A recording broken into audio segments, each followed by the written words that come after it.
मुझे आज भी वो दिन याद है। वो शाम जब बारिश पड़नी शुरू हुई थी और फिर रुकने का नाम ही नहीं ले रही थी। पूजा उस वक्त 18 साल की थी और मेरे पास ट्यूशन पढ़ने आती थी। उस दिन वो अपने घर नहीं जा पाई थी।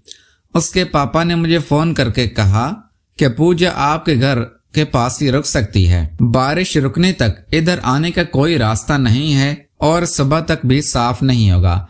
मैंने कहा ठीक है, हालांकि मुझे पता था कि मम्मी घर पर नहीं है, शादी में गई थी। मुझ पर तो जैसे भूत सवार हो गया था। मैं पूजा को देखकर थोड़ा आपे से बाहर होने लगा था। फिर उससे यकीन दिलाया कि वो चिंता ना करे। वो कुछ अजीब नजरों से देख रही थी, लेकिन मैं उसे बताने से बच रहा था कि मम्मी घर पर नहीं है।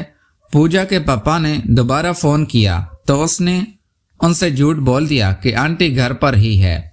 उसने कहा आप चिंता ना करें, सुबह जब रास्ता साफ हो जाएगा तब मैं खुद आ जाऊंगी। पूजा रात में मेरे साथ रुकने की बात सोच आकर मुझे अजीब सा महसूस हो रहा था। जब वो मेरे पास से गुजरती तो उसकी खूबसूरती मुझे पागल कर देती। पूजा घर में ऐसे घूम रही थी जैसे ये उसी का घर हो। वो बहुत खुश नजर आ रही थी। मैंने उससे अपने भाई के कपड़े दे दिए और कहा तुम कपड़े बदल लो, तब तक मैं खाना पकाने के लिए। जब वो कपड़े बदलकर मेरे रूम से बाहर आई तो उसने गुलाबी रंग की शर्ट पहन रखी थी और मैं उसे देखते ही रह गया। उस पर लगी जाली से उसका गोरा बदन झलक रहा था। उसकी लंबी कद और आंखें बड़ी बड़ी थी। वो किसी राजकुमारी से कम नहीं लग रही थी। वो मुझे एक टक कर देख रही थी जैसे कुछ कह रही हो और मैं उसकी तारीफ में उससे तक रहा था। अचानक मैंने चौंक कर दूसरी तरफ देखते हुए कहा पूजा दाल खाती हो या मैं तड़का लगा रहा हूँ। दाल और रोटी तैयार करते वक्त मेरा ध्यान कहीं और था। तब भी पूजा ने आगे बढ़कर मेरे दोनों हाथों को अपने हाथ से पकड़ लिया और बोली अरे सर आप रहने दें, मैं ये बना देती हूँ।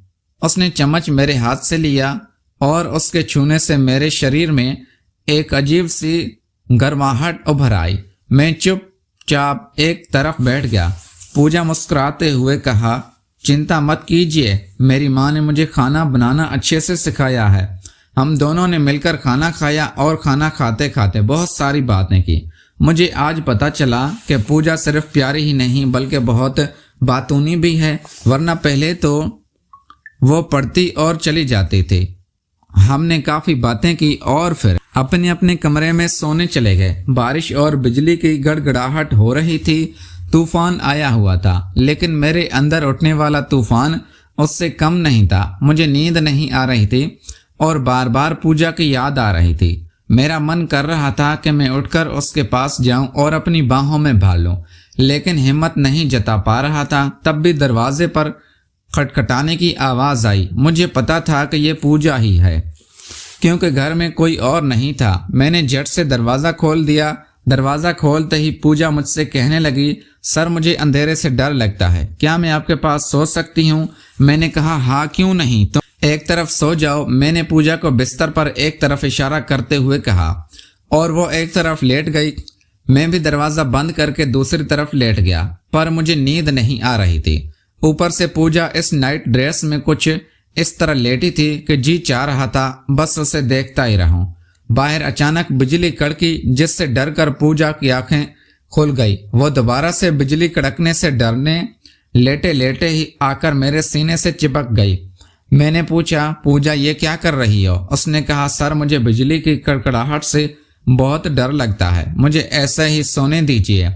मैं आगे कुछ नहीं बोला। पापा और कुछ नहीं बोल पाया और उससे अपने कंबल में छुपा लिया। बहुत देर तक उससे मैंने ऐसे ही अपने सीने से लगाए रखा। मुझे एहसास हुआ जैसे उसकी आंखें खुली हो। मैंने थोड़ा नीचे देखा, वो मेरे सीने से को देख रही थी। मैंने पूछा तुम ठीक हो? उसने जवाब दिया। मैं कुछ नहीं कहा, बस अपने दोनों हाथ से मुझे और जोर से पकड़ लिया। अब मैं भी अपने आप पर कंट्रोल नहीं कर सका।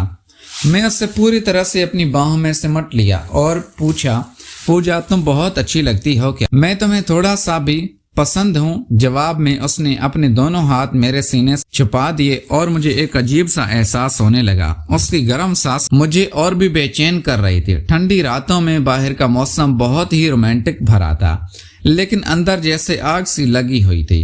अब मुझसे और सब्र नहीं हो पा रहा था। हम दोनों एक दूसरे के इतने करीब आ गए थे जैसे मियाँ बीवी होते हैं। पूजा को अभी एक जोरदार चीख निकल गई तो मैंने खुद को संभालने की कोशिश की, मगर फिर पूजा भी मान गई। मैं अपनी मन मर्जी से करने लगा। पूजा बोली, सर अब मुझे पहले पसंद है, हर डर के कारण आपको नहीं बता पाती। इस तरह मैंने पूजा की बहुत मज़े लिए। प्यारे दोस्तों, मैं उम्मीद करता हूँ आपको हमारी कहानी पसंद आई होगी। अगर हमारी कहानी पसंद आई है तो वीडियो को लाइक कर दें, चैनल को सब्सक्राइब कर दें। मिलते हैं अगली वीडियो में। वीडियो देखने के लिए बहुत शुक्रिया।